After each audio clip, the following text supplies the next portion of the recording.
안녕하세요.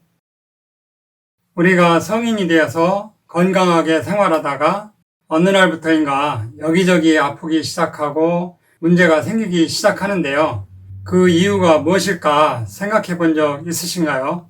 고혈압, 당뇨, 갑상선 질환이나 어깨, 허리 같은 근골격계 질환이나 오장육부 어딘가에 자꾸 낭종이라는 혹이 생긴다든지 이외에도 우리가 겪는 수많은 만성질환들의 원인에는 여러 가지가 있지만 가장 대표적인 것 하나를 꼽으라면 바로 독성 물질이에요.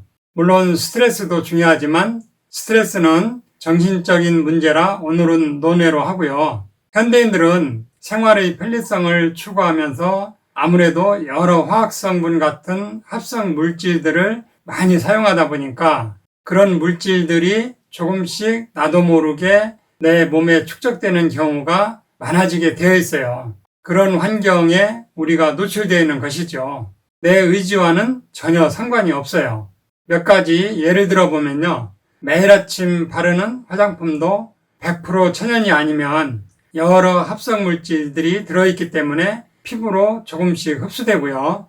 욕실 청소할 때 쓰는 염소계 살균 표백제 같은 경우 휘발성 물질이 호흡기를 통해 흡수되기도 하고 일회용 컵이나 배달 음식으로 먹는 플라스틱 용기에 뜨거운 음식을 담으면 음식 속으로 여러 화학성분들이 용출되어서 음식을 통해서 인체 내로 들어오게 되고 차에서 내뿜는 배기가스, 지하철 내 공기오염, 환경오염으로 인한 미세먼지 등 하루 일과 중에 수없이 접하게 되는 유해물질들이 자의에 의해서든 타의에 의해서든 계속해서 우리 몸속으로 들어옵니다. 그래서 도시인들 머리카락을 검사해보면 수은, 비소 같은 중금속 수치가 대부분 높게 나와요. 이러한 수많은 독성 물질들이 체내에 들어오면 우리 인체는 이러한 것들을 무독화시켜서 배출하려고 하는 많은 시스템들이 발달되어 있어요. 항산화 효소가 작동하기도 하고 간에서도 여러 포합 반응을 통해서 해독시켜서 계속 몸 밖으로 내보내려는 자정 활동이 계속 이루어지고 있어요. 그래서 평균적으로 보면 보통 40세 이전에는 만성질환이 잘 안 생기는데 물론 예외적인 경우는 있어요. 유전적으로 취약한 유전자를 물려받았거나 특수한 악조건의 환경에서 생활하는 경우 40세 이전이라도 만성질환이나 건강을 위협하는 여러 질환이 생길 수는 있지만 보통 일반적인 경우는 대개 40세 이후부터 만성질환이 생기는데요. 이렇게 되는 가장 큰 이유는 40세 이후부터 항산화 능력이 절반으로 뚝 떨어진다는 것이죠. 독성물질이 들어오고 해독시켜서 배출하고 하는 이 반복되는 과정이 젊었을 때는 잘 이루어지는데 40세 이후부터는 점점 자정 능력이 떨어지면서 해독되지 않은 독성 물질들이 몸에 쌓이고 조금씩 세포들의 기능을 망가뜨리면서 여기저기 만성질환들을 유발하게 되는 것이죠. 어느 부위에 있는 세포들이 망가지느냐에 따라서 병명만 달라질 뿐이죠.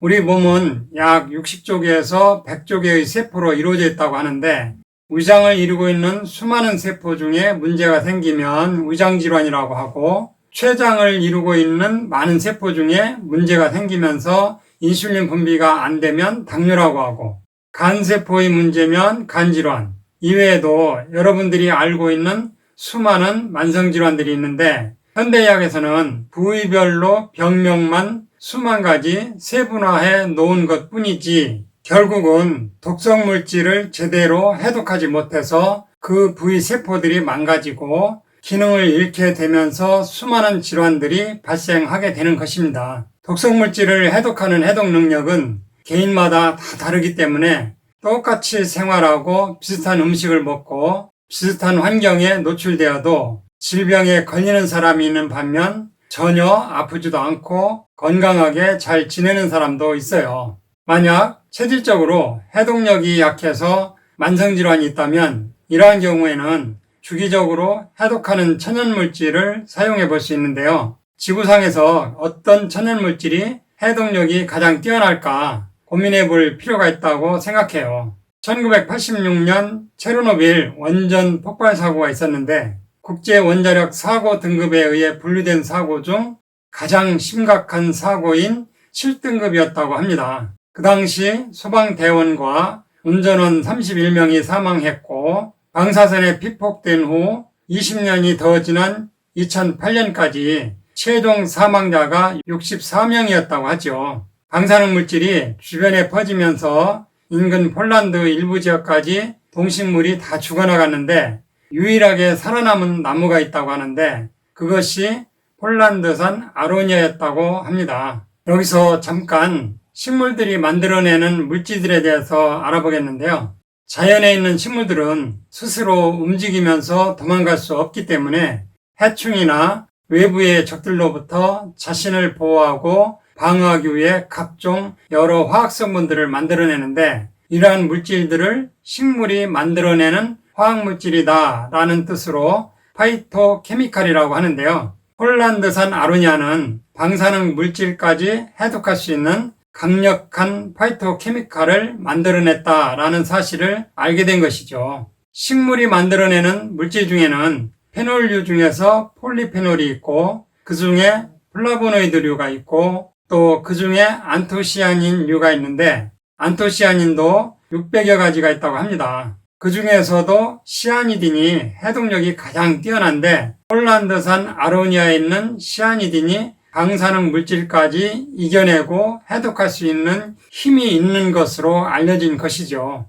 시아니딘은 국내산 오디, 블루베리, 검은콩 등에서도 추출할 수 있지만 함량이 낮아서 제품화하기에는 경쟁력이 없다는 것이고 그러면 왜 하필이면 폴란드산 아로니아에 해독력이 강한 시아니딘이 많을까 연구해본 결과 기후와 토양 조건이 최적의 상태라는 것이죠. 폴란드는 위치상으로 북의 40도 정도로 겨울에는 춥고 토양도 마사토 같은 미네랄이 풍부한 땅의 지력이 살아있는 최적의 환경이라는 것이죠. 폴란드산 아로니아는 자연 상태 그대로 드넓은 노지에서 죽어나가는 것은 죽게 내버려두고 비바람과 추위와 병충해를 이겨내고 살아남은 나무에서 채취한 것이라 해독력과 항산화 능력이 월등할 수밖에 없다는 것이죠. 그러면 자연 상태의 아로니아를 그대로 먹으면 되지 굳이 제품으로 먹을 필요가 있느냐 생각할 수도 있는데요. 생으로 먹으면 시아니딘 성분이 1시간 만에 생분해되기 때문에 1시간마다 아로니아를 한 대접씩 먹어야 되는데 현실적으로 불가능하죠. 그래서 아로니아의 시아니딘과 해조류의 알긴산을 양전화, 음전화로 결합시키고 80나노 정도의 작은 입자로 해서 인체에 들어가면 12시간 이상 지속되도록 했는데 이것을 시아니딘, 알긴산, 나노 컴파운드라고 합니다. 시아니딘, 알긴산, 나노 복합물은 해독과 항산화 능력이 뛰어나서 모든 만성질환에 기본으로 쓸 수 있는 물질이다 라고 생각하시면 되고요. 실제 인체 내 실험에서는 혈관 내피 줄기세포의 노화 억제와 줄기세포 활성화 작용이 있고 동맥경화 지표와 관련이 있는 혈전, 혈당, 혈압, 산화 콜레스테롤, CRP라고 하는 염증 수치 이런 것들을 인체 실험에서 개선시키는 것으로 밝혀졌고 실험실 실험으로는 지방간 억제와 간세포 보호 효과가 있는 것으로 알려져 있어서 모든 만성질환에 기본으로 쓸 수 있어요. 저도 역류성 식도염이나 위축성 위염, 장상피화생, 기타 다른 많은 만성질환에 이 제품을 기본으로 응용하고 있는데요. 만성질환을 개선시키는 데 많은 도움을 받고 있습니다. 해독하는 데 관심이 있는 분은 많이 응용해 보세요. 이상으로 오늘 천약사의 건강과 약 이야기는 여기서 마치겠습니다. 감사합니다.